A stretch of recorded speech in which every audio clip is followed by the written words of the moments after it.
پادشاہی، تیرا ہی نام ہوگا، تیرا پیغام ہوگا، تیرا ہی نام ہوگا، تیرا پیغام ہوگا، سب کے دلوں میں ہوگی زندہ کربلا، گھر گھر ہوگا آپ.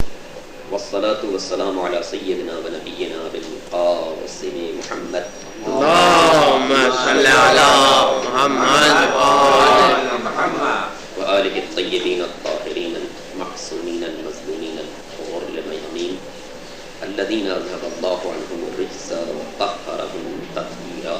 اللهم صل على محمد وآل محمد واللعنة الدائمة على أعدائهم أجمعين من يوم ظلمهم إلى يوم الدين.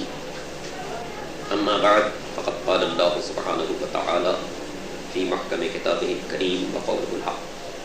بسم الله الرحمن الرحيم. وقضى ربك ألا تعبدوا إلا إياه وبالوالدين إحسانا إما يبلغن عندك الكبر أحدهما أو كلاهما فلا تقل لهما أف وقل لهما قولا كريما واخفض لهما جناح الذل من الرحمة وقل رب ارحمهما كما ربياني صغيرا.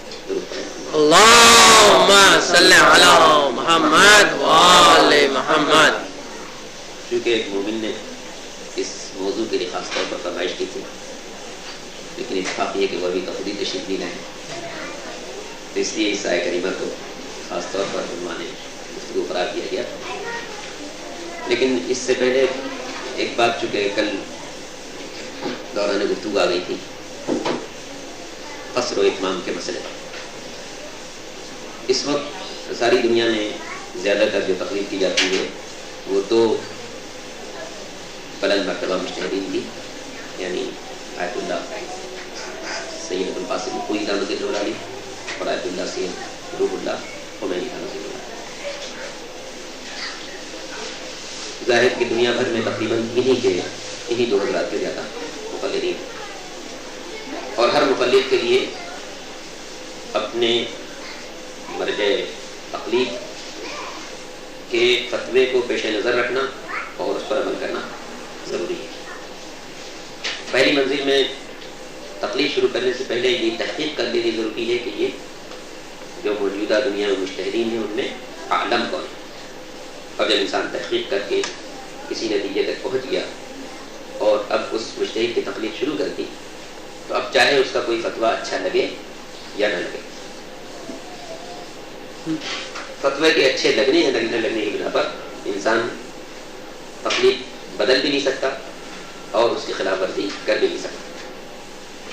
تحقیق ضرور پہلے کر لے کہ میں کس کی تقلید کروں، کون عالم ہے، لیکن جب شروع کر دی تو اب اس کا جو بھی فتویٰ، اس لیے کہ اب اتھارٹی وہ ہے وہ جو قرآن و سنت کی روشنی میں اہل بیت کرام علیہ السلام کی تعلیمات کی روشنی میں جو فتویٰ دے گا اس کو فالو کرنا اس کے مقلد پر فرض ہے. قصر و اتمام کے مسئلے میں آقا خمینی رحمۃ اللہ علیہ کے فتوے میں جو باتیں عیاں ہوتی ہیں وہ یہ کہ انہوں نے دنیا کے چند بڑے شہروں کے بارے میں یہ حکم دیا ہے کہ اگر انسان اس شہر کے اندر بھی سفر کرے گا تو وہ مسافر سمجھا جائے گا، اور اگر 28 میل ایک طرف سے یا آنا جانا اس کا سفر ہو جاتا ہے تو اس کو نماز قصر کرنی پڑے گی، اور جب نماز قصر ہوگی تو روزہ نہیں رکھ سکے. ایک فرق یہ ہے. دوسری بات انہوں نے یہ قرار دی ہے کہ اگر آپ کسی شہر میں کسی وقتی ضرورت کے تحت زندگی گزار رہے ہیں اور آپ کا یہ ارادہ نہیں ہے کہ آپ وہاں ہمیشہ رہیں گے، آپ نے وہاں وطن بنانے کا ارادہ نہیں کیا بلکہ رہ رہے ہیں، جاب ہے اس لیے رہ رہے ہیں، تو صورت میں وہ جگہ آپ کے لیے نہ وطن ہے نہ حکم وطن ہے. مثال کے طور پر ایک شخص ہے پاکستان سے آیا، ملازمت کے سلسلے میں یہاں پر 10 برس رہا، 15 برس رہا، تو 10 برس رہنے کے بعد بھی چونکہ جس جگہ وہ زندگی گزار رہا ہے وہ اس نے یہ ارادہ نہیں کیا کہ میں یہیں رہوں گا اور اسی کو اپنا وطن بنا لوں، بلکہ جاب کی وجہ سے وہ زندگی گزار رہا ہے. تو صورت میں فرماتے ہیں کہ یہ نہ وطن ہے نہ حکم وطن. اس کا نتیجہ کیا ہوگا؟ اس کا نتیجہ یہ ہوگا کہ اگر وہ شخص اس جگہ سے کہیں جاتا ہے 28 میل دور، تو جب واپس آئے گا تو ضروری ہے کہ 10 دن ضرور ٹھہرے اس جگہ پر، ورنہ اگر 10 دن سے کم ٹھہرے گا تو چونکہ نہ اپنے وطن میں ٹھہرا ہے نہ ایسی جگہ ٹھہرا ہے جو حکم وطن میں ہو، لہٰذا اس کی نماز اس گھر میں بھی قصر ہو جائے. یہ مسئلہ ان کی تقلید کرنے والوں کو بہت ذہن میں رکھنا چاہیے کہ اگر آپ ایک ایسے گھر میں 10 سال سے مثلاً فرض کی زندگی گزار رہے ہیں اور ارادہ نہیں کہ ہمیشہ یہاں رہیں گے، اب آپ یہاں سے چلے گئے ہیملٹن سے جب آپ واپس آنے لگے تو اگر آپ کو یہ ارادہ ہے کہ میں اس گھر میں 10 دن اس طریقے سے رہوں گا کہ حد ترقی سے باہر نہیں جاؤں گا، تب تو آپ کی نماز پوری ہوگی اور روزہ بھی رکھ سکیں گے. لیکن اگر آپ اس طریقے سے وہاں نہیں رہتے کہ حد ترقی سے نکل نہ سکیں، کیونکہ آپ کو معلوم ہے کہ میں آج آیا ہوں ہیملٹن سے، کل مجھے پھر دوسرے شہر میں جانا، تو اس صورت میں اس گھر میں رہتے ہوئے بھی آپ کی نماز پوری نہیں ہوگی، قصر ہوگی، روزہ بھی نہیں رکھ سکیں. اسی طریقے سے بڑے شہروں کے ان کا حکم یہ ہے کہ اگر آپ اپنے گھر سے نکلے تو اگرچہ شہر کے دوسرے محلے میں جا رہے ہیں، لیکن اگر اس محلے تک آپ کے آنے جانے کی مسافت 28 میل ہو جاتی ہے تو چاہے جس غرض سے آپ گئے، حتیٰ کہ آپ اپنی جاب کے لیے بھی اگر جاتے ہیں اور آپ کا آنا جانا 28 میل ہو جاتا ہے تو آپ قصر کرتے رہیں گے. انہوں نے مثال کے طور پر تہران کو پیش کیا تھا اور بھی دنیا کے بہت سے شہروں کو انہوں نے پیش کیا. تہران میں ان سے پوچھا گیا کہ پھر ایسے حضرات کے جو آپ کی تقلید میں ہیں اور تہران جیسے بڑے شہر میں رہتے ہیں جن میں آپ کا حکم ہے کہ جناب آپ اپنے گھر سے بھی نکلیں گے تو قصر ہو جائے گا، اور وہ حد ترخص بھی بڑے شہروں میں اپنے گھر کو قرار دیتے ہیں، زیادہ سے زیادہ محلے کو قبول کرتے ہیں. تو اس نے سوال کیا کہ ایسا شخص کہ جو آپ کی تقلید میں ہے، تہران میں زندگی گزار رہا ہے اور اسے جاب پر جانے کے لیے روزانہ آنے جانے میں 28 میل کا فاصلہ طے کرنا پڑتا ہے، وہ کیا کرے؟ تو انہوں نے کہا کہ اس کے لیے 3 شکلیں. نمبر 1، اگر اس کے لیے ممکن ہو مہینے بھر کی چھٹی لے اور روزہ رکھے. دوسری صورت، اگر مہینے بھر کی چھٹی لینا ممکن نہ ہو تو جہاں جاب کرتا ہے اس کے قریب کہیں رہائش اختیار کرے، کرائے پر لے کر یا کسی سے عارضی لے کر. اگر یہ بھی ممکن نہ ہو تو پھر مہینے بھر میں جو چھٹی کے دن آئیں گے ان چھٹی کے دنوں میں اپنے گھر کو روزہ رکھے، باقی جو روزے چھوٹ جائیں گے ان کی وہ سال کے دوران قضا کرتا ہے. تو یہ جو انہوں نے اپنے اس تہران کے لیے فتویٰ دیا وہی ان تمام شہروں کے لیے جن کی شاید حدیث بھی یہاں پر شاید ہے. تو یہ آغا خمینی کے تقلید کرنے والوں کے لیے کہ وہ بڑے اگر کسی بہت بڑے شہر میں رہتے ہیں تو اگر گھر سے بھی نکلیں گے اور 14 میل جانا اور 14 میل آنا ہے تو ان کا سفر ہو جائے گا، نماز قصر ہو جائے گی، روزہ نہیں رکھ سکیں گے. البتہ آقا سید ابوالقاسم کوئی رحمۃ اللہ علیہ کا فتویٰ اس سلسلے میں مختلف ہے.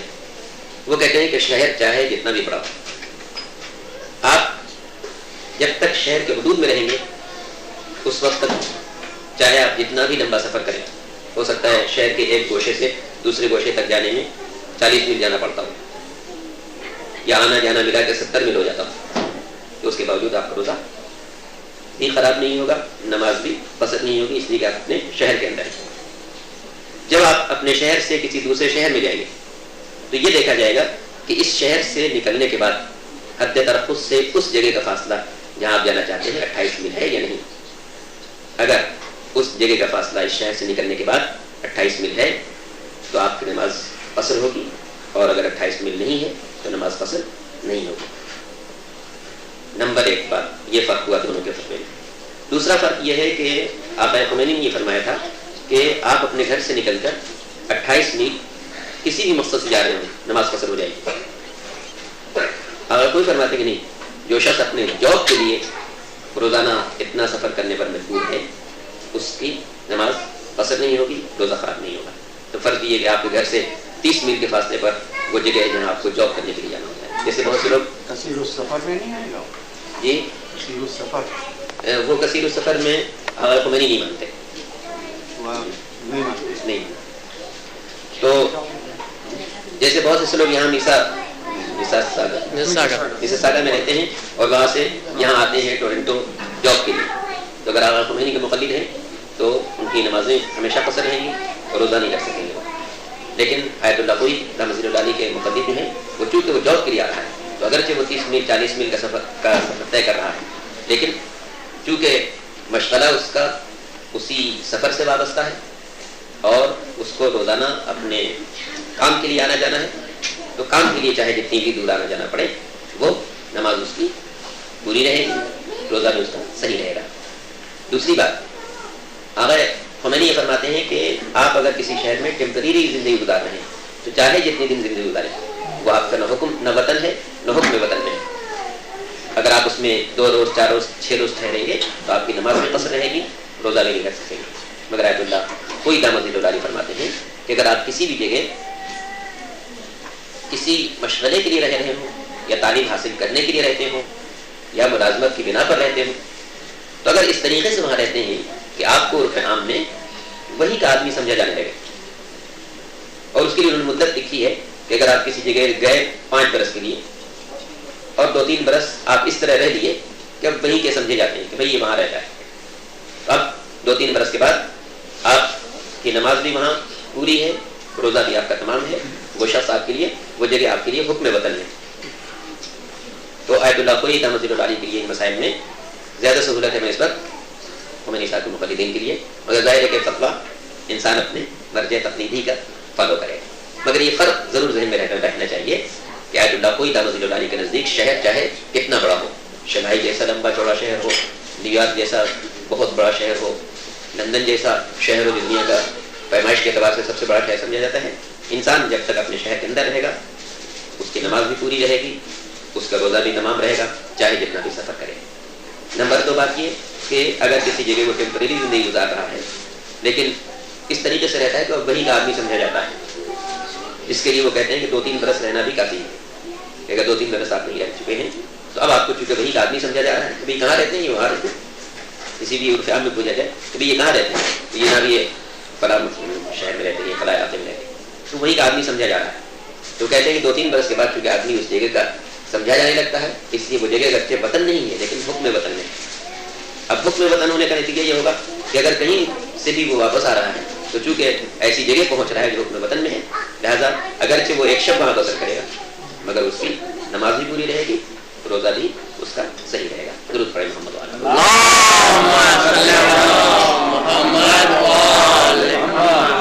تو یہاں چونکہ اس کی ضرورت بہت زیادہ پیش آتی ہے اور یہاں لوگوں کو اپنے ملازمتوں کے سلسلے میں اور اپنے کام کے سلسلے میں مختلف ضروریات کے سلسلے میں بہت لمبے لمبے فاصلے طے کرنے پڑتے ہیں, تو اس لیے وہ اپنے فتوے کے مطابق اپنے تقلید کے مطابق اپنے حکم کو کہ ان پر کیا واجب ہے پیش نظر رکھ سکتے ہیں. جیسا کہ میں نے کل عرض کیا تھا کہ اصل چیز حکم الہی کی اطاعت ہے. قدرت کی جانب سے نہیں پوچھا جائے گا کہ تم کہاں زندگی گزار رہے تھے, اس کی نگاہ میں ہر اختیار ایک جیسا ہے اطاعت اور معصیت کے اعتبار سے. انسان کہیں بھی رہ کر اطاعت گزار ہو سکتا ہے اور کہیں بھی رہ کر معصیت کار ہو سکتا ہے. ایون مدینے میں جس وقت پیغمبر اسلام زندگی گزار رہے تھے دنیا کے نالائق ترین افراد وہیں رہتے تھے. اور یہ بات ہم صرف اپنے علم کلام اور مناظرے کے حساب سے نہیں دیتے. قرآن مجید میں کہا تھے وفی المدینۃ مردوا علی النفاق, اے پیغمبر اسی مدینے میں ایسے لوگ ہیں کہ جو اپنے نفاق میں انتہائی پکے اور اتفاقاً وہ پیغمبر کے ساتھی دفن بھی. درود پڑھیں محمد اللہم صلی علی محمد وآل محمد. تو اس لیے ویلیو اس کی ہے کہ انسان کیسی زندگی گزار رہا ہے. دنیا کے نقطہ نگاہ میں اور مذہب کے نقطہ نگاہ میں بعض چیزوں میں بڑا واضح فرق ہے. موت و حیات کے سلسلے میں نے کسی موقع پر شاید عرض کیا تھا کہ جب انسان دنیا سے گزرتا ہے تو دنیا والے پوچھتے ہیں زندگی کتنی گزاری, لیکن مذہب پوچھتا ہے زندگی کیسی گزاری, اطاعت گزار رہا یا نافرمان رہا, اللہ کا بندہ بنا یا ابلیس کے راستے پر. اسی طریقے سے جب دنیا سے جاتا ہے انسان تو دنیا والے پوچھتے ہیں کیا چھوڑ کر گیا. مذہب نہیں پوچھتا کیا چھوڑ کر آیا, مذہب پوچھتا ہے کیا لے کر آیا. خدا کی بارگاہ میں جب پہنچ رہا ہے تو کیا لے کر گیا. نمازیں لے کر گئے, روزے لے کر گئے, حج و زکات جو واجب تھا اس کی ادائیگی کر کے گئے. تو انسان دنیا کے کسی علاقے میں رہتا ہو، رب المشارق والمغارب، وہ تمام مشرقوں کا مالک ہے، تمام مغربوں کا مالک ہے، ایک مشرق نہیں۔ قرآن مجید میں قدرت نے اپنے آپ کو ان تینوں الفاظ سے پہچانوایا۔ کہیں قرآن میں کہا گیا رب المشرق والمغرب، وہ پروردگار ہے مشرق کا اور مغرب کا۔ کبھی کہا گیا رب المشرقین والمغرب، دونوں مشرقوں کا اور دونوں مغربوں کا۔ اور کہیں کہا گیا رب المشارق والمغارب، تمام مشرقوں کا اور تمام مغربوں کا۔ دنیا کے لوگ حیران تھے کہ یہ رب المشارق رب المغارب کیسے ہو سکتا ہے، مگر آج بھی روشنی نے واضح کیا، اور جیسا کہ آیت اللہ سید القاسم خوئی نے اپنی تفسیر البیان کے مقدمے میں اس بات کو لکھا کہ جہاں خالق دو جہاں نے کہا کہ رب المشارق والمغارب، وہ زمین کی اس گردش پر ایک واضح علامت کہ چونکہ زمین مسلسل حرکت میں ہے، اس لیے آپ محسوس کریں گے کہ ہر آن کسی نہ کسی جگہ آفتاب نکل رہا ہے، کسی نہ کسی جگہ ڈوب رہا ہے۔ جہاں سے نکل رہا ہے وہ مشرق ہے، جہاں ڈوب رہا ہے وہ مغرب ہے۔ تو ہر آن اس کرۂ ارض پر ایک مشرق ہے اور ایک مغرب۔ تو انہوں نے فرمایا کہ جیسے جیسے آفتاب آگے بڑھتا چلا جائے گا، مغرب جہاں جہاں ڈوبتا چلا جائے گا وہ اس کے لیے مغرب ہوتا چلا جائے گا، اور جہاں جہاں سے نکلتا چلا جائے گا وہ اس کے لیے مشرق ہوتا چلا جائے گا۔ اور اسی کی روشنی میں انہوں نے یہ بتایا کہ اللہ کا یہ ایسا نظام ہے کہ چونکہ دنیا کے کسی علاقے میں ایک وقت نہیں رہتا، بلکہ کہیں صبح ہو رہی ہے، کہیں ظہر ہو رہی ہے، کہیں عصر کا وقت ہو رہا ہے، کہیں مغرب کا وقت ہو رہا ہے، کہیں تہجد کا وقت ہو رہا ہے۔ اس لیے اس نظام قدرت کے تحت ہر آن اس زمین پر اللہ کی تسبیح ہو رہی ہے، عبادت ہو رہی ہے، نماز ہو رہی ہے۔ کوئی صبح کی نماز ادا کر رہا ہے، کوئی ظہر کی نماز ادا کر رہا ہے، کوئی عصر کی نماز ادا کر رہا ہے، کوئی مغرب کی نماز پڑھ رہا ہے، کوئی عشاء کی نماز پڑھ رہا ہے، کوئی تہجد کے لیے بارگاہ معبود میں سر جھکائے ہوئے کھڑا ہے، تاکہ اللہ کی عبدیت کا اعلان ہوتا رہے۔ اور یہی وجہ ہے کہ اللہ نے اس زمین پر رہنے والوں کے لیے ان کی سیرت اور کردار کو پیمانہ قرار دیا ہے۔ یہی وجہ ہے کہ دور سے آنے والا، وہ فارس کا رہنے والا انسان جس کا پیغمبر سے رشتہ نہیں تھا، خاندانی تعلق نہیں تھا، عرب کا رہنے والا نہیں تھا، پیغمبر کی زبان نہیں بولتا تھا، پیغمبر سے بڑا ریلیشن نہیں رکھتا تھا، لیکن جب اپنی سیرت و کردار کو اس نے تعلیمات آل محمد کے سانچے اس طریقے سے ڈھال لیا کہ کل ایمان سے انتہائی قریب منزل پر پہنچ جاتا ہے، تو پیغمبر فرماتے ہیں سلمان منا اہل بیت، سلمان ہم اہل بیت سے۔ درود پڑھیں محمد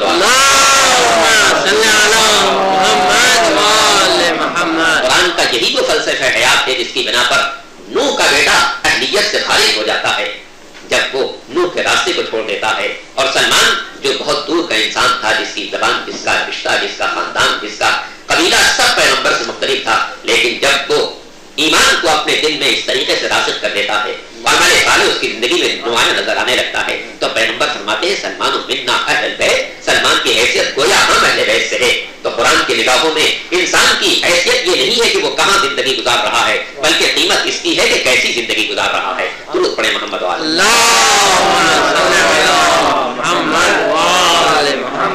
وقضى ربك الا تعبدوا الا اياه وبالوالدين احسانا۔ اس کا یہ فیصلہ ہے کہ تمہارا سر جب بھی جھکے اسی کے آگے، کسی اور کے آگے نہ سر جھکے۔ یہ سر اتنا معزز ہے کہ اس کو ہم نے اس قابل نہیں بنایا ہے کہ وہ کسی غیر خدا کے آگے سر جھک جائے۔ کائنات میں کوئی ایسی شے نہیں ہے جو انسان کے مسعود بنائی جا سکے۔ نہ شمس و قمر اس قابل ہے، نہ سیارے اس قابل ہیں، نہ بت اور اصنام اس قابل ہیں، نہ آگ اس قابل ہے کہ انسان اس کے آگے سر جھکائے۔ ہم نے کائنات کو انسان کے زیر لگے قرار دیا ہے، انسان کو کسی کے زیر لگے نہیں قرار دیا۔ انسان کی پہلی منزل کو اگر یاد رکھا جائے، بلکہ یہ کہنا زیادہ صحیح ہوگا کہ اگر انسان اپنی پہلی منزل کو یاد رکھے تو اسے اندازہ ہو کہ وہ کتنا بلند ہے اس کائنات کے اندر۔ خالق دو جہاں نے جب انسان اول کو خلق کیا تو کیا منزل عطا کی کہ فَإِذَا نَفَخْتُ فِيهِ مِن رُوحِي فَقَعُوا لَهُ سَاجِدِينَ، جب میں اپنی اس میں روح پھونک دوں تو اے فرشتوں تم سب سجدہ گزار ہو جاؤ۔ تو انسان کی پہلی منزل تو وہ ہے جہاں مسجود ملک نظر آ رہا ہے، جہاں تمام فرشتوں کو حکم دیا جا رہا ہے کہ اس انسان کو سجدہ کرو۔ یہی وجہ ہے کہ اگر انسان اپنی منزل کو یاد رکھتا ہے تو فرشتوں سے برتر نظر آتا ہے، اپنی منزل کو فراموش کر دیتا ہے تو بہائم سے بدتر نظر آتا ہے۔ درود پڑھیں محمد وعلی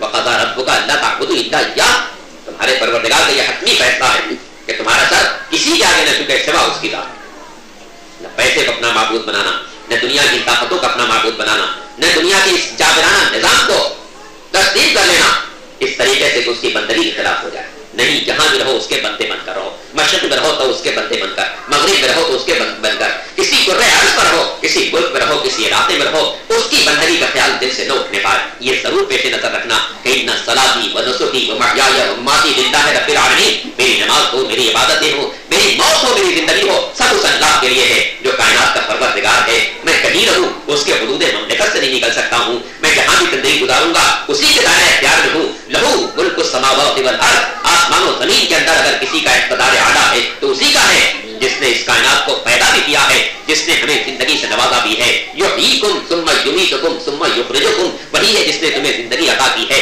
وہی تمہیں موت سے ہمکنار کرے گا، وہی تم کو حیات نو عطا کرے گا۔ اللہ کے بندوں میں اور شیطان کے بندوں میں اس دنیا میں واضح فرق یہی نظر آتا ہے کہ یحییکم و یمیتکم کو تک تو سب مانتے ہیں، مگر یمیتکم کے بعد یخرجکم کو بہت کم مانتے ہیں کہ ہمیں دوبارہ اسی زمین سے دوبارہ اٹھا دیا جائے گا جس میں ہمیں واپس کیا جا رہا ہے۔ منہا خلقناکم وفیہا نعیدکم ومنہا نخرجکم تارۃ اخری، ہم نے اسی زمین سے تمہیں بنایا ہے، ہم اسی زمین میں تمہیں واپس پہنچا دیں گے اور پھر اسی سے دوبارہ اٹھائے جائیں گے۔ دوبارہ اٹھنے کا جتنا یقین ہوگا اطاعت کی طرف اتنا ہی انسان کا قدم آگے بڑھے گا، جتنا ہی باس پرس کا احساس ہوگا اتنا ہی انسان کا قدم معصیت سے رکے گا۔ اگر اسے یہ خیال رہے کہ خالق دو جہاں نے یہ وعدہ کیا ہے کہ ما یلفظ من قول الا لدیہ رقیب عتید، انسان اپنی زبان سے ایک لفظ بھی نہیں نکالتا مگر قدرت کے پاس اسے محفوظ کر لیا جاتا ہے، جسے اللہ دنیا سے اٹھنے کے بعد انسان کے سامنے پیش کر دے گا اور اس سے کہا جائے گا اقرا کتابک کفا بنفسک اليوم حسیبا، اپنی کتاب خود پڑھ لو، تم اپنا حساب کرنے کے لیے خود کافی ہو، خود یہ دیکھو کہ تم نے نیکی کتنی کی تھی، بدی کتنی کی تھی، کہاں اطاعت کو اختیار کیا، کہاں معصیت کو اختیار کیا، کہاں اللہ کے فرما بردار بن کر رہے، کہاں نافرمان بن کر رہے، کہاں بندگی کے تقاضوں کو پامال کرتے رہے، کہاں عبدیت کے کمال پر فائز ہوتے رہے۔ اپنی کتاب کو خود پڑھ لو۔ دنیا کے لوگ سوچتے ہیں کہ جناب جب قیامت کا ایک دن ہوگا اور نہ جانے کتنے ارب خرب انسان ہوں گے، کیسے سب کا حساب لیا جائے گا کہ اوپر ایک لمبی انسانوں کی لائن لگائی جائے گی اور وہ اپنا حساب پیش کریں گے، ایک دن کے اندر یہ حساب پیش کیسے کیا جائے گا؟ لیکن قرآن کی آیت واضح کر رہی ہے کہ ہر انسان کو اس کی کتاب زندگی اس کے ہاتھ میں دے دی جائے گی، جس کی ایک صفحے پر نیکیاں لکھی ہوں گی، دوسرے صفحے پر برائیاں لکھی ہوں گی۔ سوچئے اگر ہماری اپنی بایوگرافی ہمارے پاس ہمارے ہاتھ میں پیش کر دی جائے تو ہمیں اسے پڑھنے میں زیادہ تاخیر نہیں ہو سکتی ہے، بہت وقت نہیں لگے گا، ہم برف پلٹتے چلے جائیں گے، اپنی کتاب زندگی سامنے آتی چلی جائے گی، ہمیں پتہ چلتا چلا جائے گا کہ ہم نے زندگی کے 10ویں سال میں یہ کام کیا تھا، 12ویں سال میں یہ کام کیا تھا، 15ویں سال میں یہ کام کیا تھا، 20ویں سال میں یہ کام کیا تھا، 25ویں سال میں یہ کام کیا تھا، 30ویں سال میں یہ کام کیا تھا، برف پلٹتے چلے جائیں گے، نام عمل سامنے آتا چلا جائے گا۔ قدرت کہہ رہی ہے اقرا کتابک کفا بنفسک اليوم حسیبا، اپنا نام عمل خود پڑھ لے اور تو اپنا حساب لینے کے لیے خود کافی ہے، تجھے خود معلوم ہو جائے گا کہ میں نے کتنی اطاعت کی ہے اور کتنی معصیت کی ہے، تاکہ تجھ پر واضح ہو جائے کہ تیرا راستہ جنت کی طرف جاتا ہے یا جہنم کی طرف جاتا ہے۔ درود پڑھیں محمد وعلی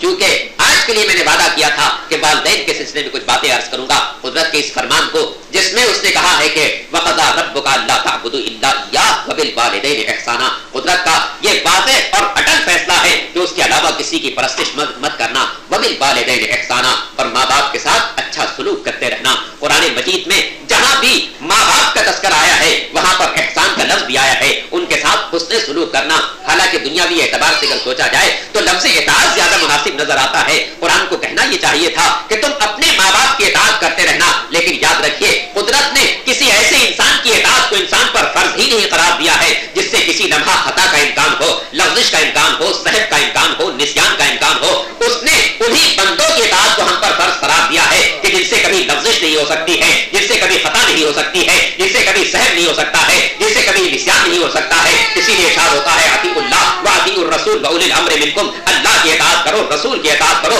اور جو تمہارے صاحب امر ہے ان کی اطاعت کرو، اس لیے کہ نہ اللہ سے خطا کا امکان ہے، نہ رسول سے خطا کا امکان ہے، نہ صاحب امر سے خطا کا امکان ہے۔ تو انسان کو اطاعت اسی کی واجب قرار دی گئی ہے جس سے خطا کا امکان نہ ہو، جس سے لغزش کا امکان نہ ہو، جس سے سہو کا امکان نہ ہو، جس سے نسیان کا امکان نہ ہو۔ اس لیے کہ اگر جس کی ہم پر اطاعت فرض قرار دی جا رہی ہے اس سے خطا ممکن ہوگی اور پھر قدرت کا فرمان ہوگا کہ تم اس کی ہر آن اطاعت کرتے رہو، تو اس کا مطلب یہی تو ہوگا کہ وہ خطا کرتا رہے، ہم اس کی اطاعت کرتے رہے، تو گویا لغزش کے راستے پر وہ خود بھی جا رہا ہوگا اور قدرت کی جانب سے ہم بھی اس کے راستے پر چلنے پر مجبور ہوں گے۔ اس لیے اللہ نے یہ فیصلہ کیا ہے کہ ہم پر انہی انسانوں کی اطاعت کو فرض قرار دیا ہے کہ جن سے لغزش کا امکان امکان نہ ہو, جن سے صحت کا امکان نہ ہو, جن سے خطا کا امکان نہ ہو, جن سے عصیان کا امکان نہ ہو, جن سے نسیان کا امکان نہ ہو. جب اللہ نے یہ برداشت نہیں کیا ہے کہ جن سے نسیان کا امکان ہوتا ہے ان کی اطاعت ہم پر فرض قرار دے, تو ان کی اطاعت کو کیسے فرض قرار دے سکتا ہے جن سے عصیان کا امکان ہو سکتا ہے؟ درود پڑھیں محمد و آل محمد.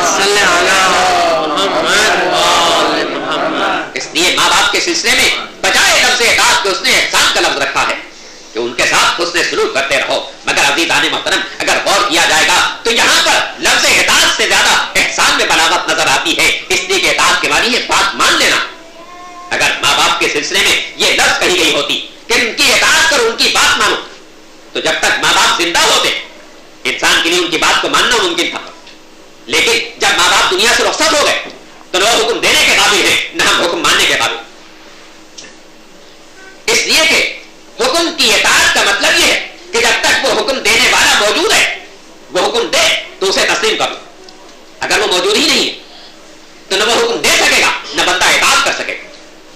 اگر کسی کے ماں باپ دنیا سے اس وقت رخصت ہو گئے جب ابھی وہ سن بلوغ کو پہنچا ہی نہیں تھا, لڑکا 14 سال کا تھا, باپ دنیا سے رخصت ہو گیا یا ماں دنیا سے رخصت ہو, تو چونکہ کسی انسان پر بالغ ہونے سے پہلے اطاعت واجب نہیں ہوتی, جب تک ماں باپ زندہ تھے وہ حکم دے سکتے تھے, مگر یہ بیٹا بالغ نہیں تھا, اطاعت کرنے کے قابل نہیں.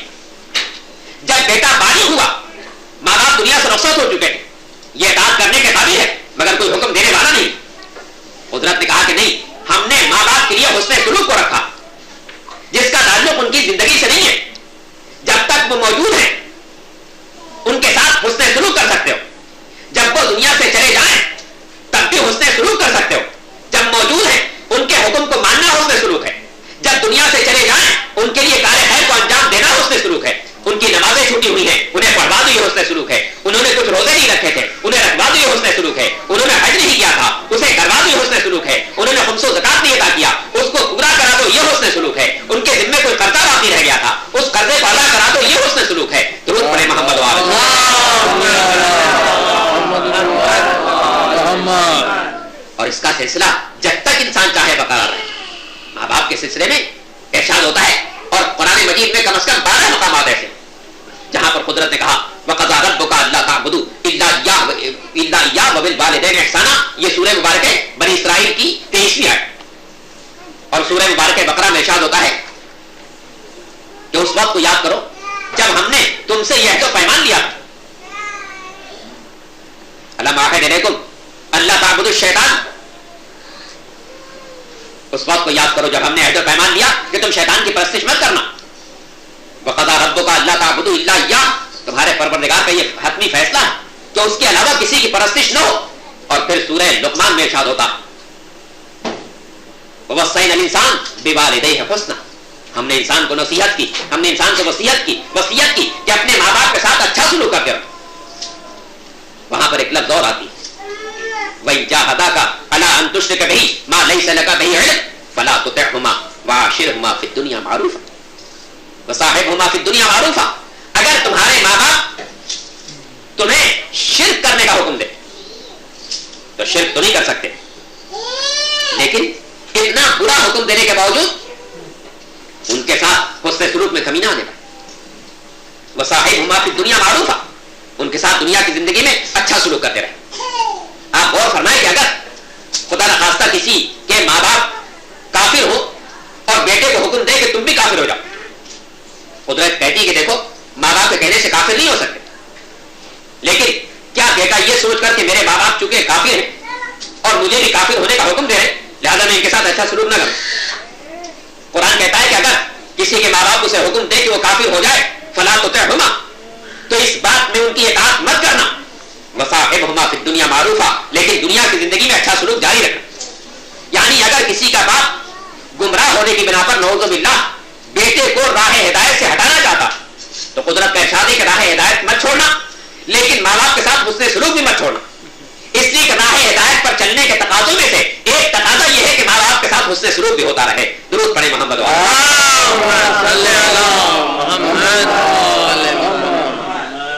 اور اس کے بعد عجیب قدرت نے انسانی زندگی کے بارے میں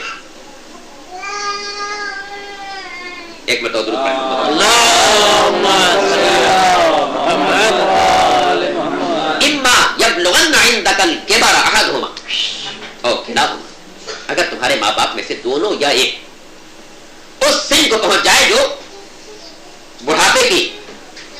سال کی منزل کہلاتی ہے.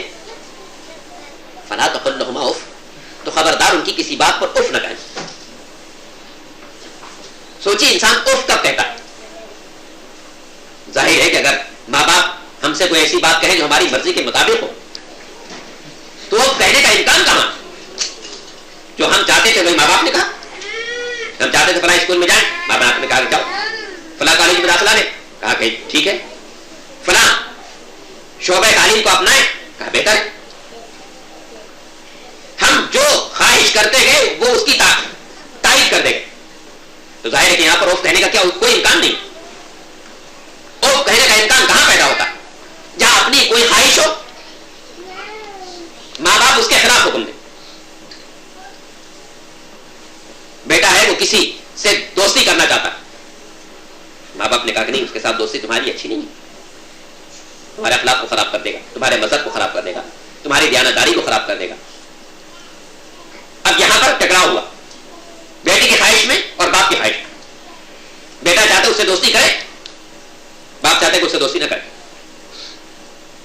بیٹا کسی خاندان میں شادی کرنا چاہتا، باپ کہتے نہیں بیٹے وہ مناسب نہیں تمہارے، یا اخلاق کے اعتبار سے مناسب نہیں، یا دیانت کے اعتبار سے مناسب نہیں، یا شرافت کے اعتبار سے مناسب نہیں.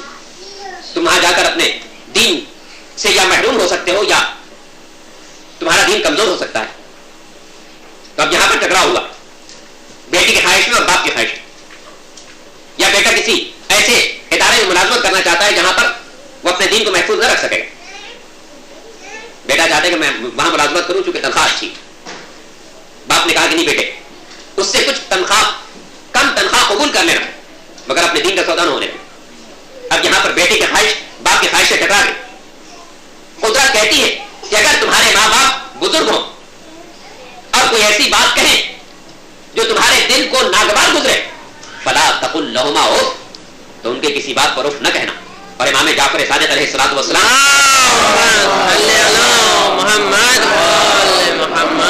ارشاد فرماتے ہیں کہ لفظ اف نگاہ قدرت میں سب سے ہلکا لفظ ہے، اور منشاء قدرت یہ ہے کہ ماں باپ کے سلسلے میں ہلکی سے ہلکی بے ادبی بھی نہ ہونے پائے.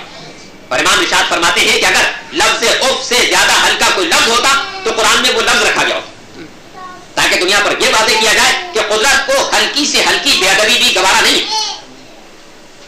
فلا تقل لهما اف وقل لهما قولا کریما. اپنے ماں باپ سے جب بھی بات کرو معزز لہجے میں بات کرو، آبرو مندانہ بات کرو، کریمانہ لہجے میں بات کرو. کبھی تمہارا لہجہ سخت نہ ہونے پائے. فلا تنہرهما، دیکھو خبردار کبھی ماں باپ سے جھڑک کر گفتگو نہ کرنا، کبھی سخت لہجے میں گفتگو نہ کرنا. اور اس کے بعد واخفض لهما جناح الذل من الرحمة، اپنے بازو اطاعت کو جھکائے رکھنا، ان کے سامنے اکڑ کر مت چلنا، بلکہ جب بھی ان کے سامنے رہو تو تمہارے بازو جھکے. امام جعفر صادق علیہ الصلوۃ والسلام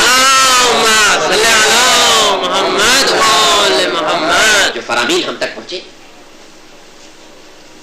ان میں معصوم کا یہ جملہ بھی ہے کہ دیکھو جب کبھی ایسا ہو کہ باپ اور بیٹے ساتھ چل رہے ہوں تو ادب کا تقاضا یہ ہے کہ بیٹے کا کوئی قدم باپ سے آگے نہیں بڑھنا چاہیے.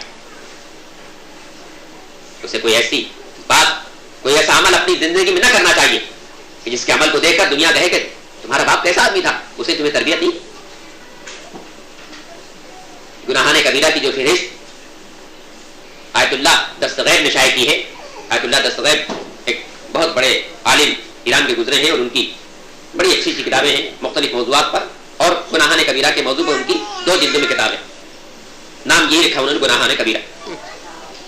اس کی فہرست میں اس بات کو بھی رکھا ہے کہ اگر بیٹا کوئی ایسا کام کرتا ہے جس کی بنا پر اس کے ماں باپ کو لوگ برا کہتے ہیں تو یہ بھی گناہ کبیرہ. کوئی ایسی نالائقی کی بیٹے نے جس کی بنا پر لوگ کہیں کہ جناب تم اس کے بیٹے ہو، وہ خود ہی غلط آدمی ہوگا جس نے تمہاری تربیت کی. تو اگر بیٹا اتنا بے ادب ہے کہ لوگ اس کے والد کو برا کہتے ہیں تو اس کی یہ بے ادبی بھی گناہ کبیرہ میں سے. اور اس کے بعد ارشاد فرماتے ہیں کہ ماں باپ کی نافرمانی تو گناہان کبیرہ میں سے اس فہرست میں ہے جس میں شرک اور اللہ کی رحمت سے نا امیدی کے بعد جو بات آتی ہے وہ ماں باپ کے ساتھ نافرمانی. واخفض لهما جناح الذل من الرحمة، اپنے بازو اطاعت کو ان کے سامنے جھکائے رکھو. وقل رب